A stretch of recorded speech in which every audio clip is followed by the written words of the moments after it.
17 hours of combat a day, 100 kills, about 8, 10 deaths. A lot going on in that last film. I think that was the scariest one out of all three of them, if we're thinking about reality and stuff. I work in animation, so a lot of the people I work with actually work in virtual reality. So they would ask me to tell you, that's not gonna happen, that's fine. Hands down, this is one of the best films, like in the top 5 films I've ever seen in shorts and maybe even in features. I think it was absolutely stunning. I loved the opening equation to drug addicts with virtual reality, and I was like, that is awesome, oh man. And I thought it was beautifully, stunningly effective, and it was so visually rich. And then the twist was terrifying and jaw-dropping, and it made me feel feels. Special effects were fantastic. I loved the music. I loved how they used a documentary as a framing device for the rest of the picture. And as the economy changes and jobs disappear, you might find a lot of people living in crappy slums and being addicted to virtual reality in the future because there's nothing else for them to do. So it's almost scarily prophetic that the world might be like that in 25 years. So really, really well done film. Yeah, one can only hope virtual reality will be that cheap in the future. Yeah. Actually, I have a comment directly based off what you just said, but a little bit for that too.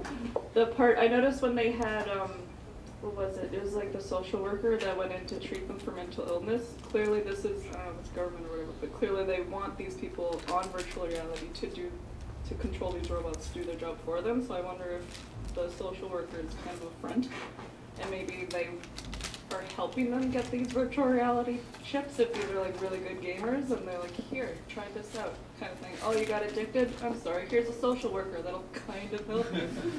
So I'm wondering if they do this on purpose. So it's really interesting.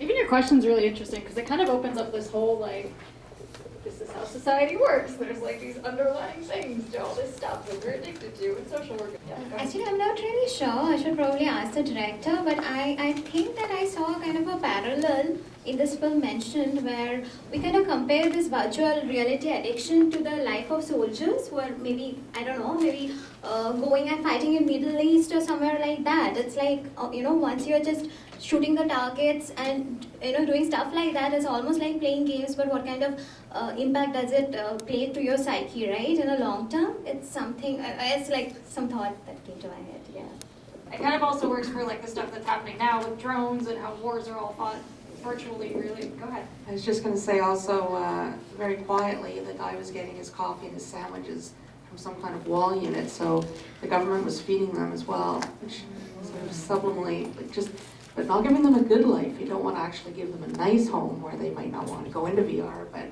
just feed them and give them something to drink.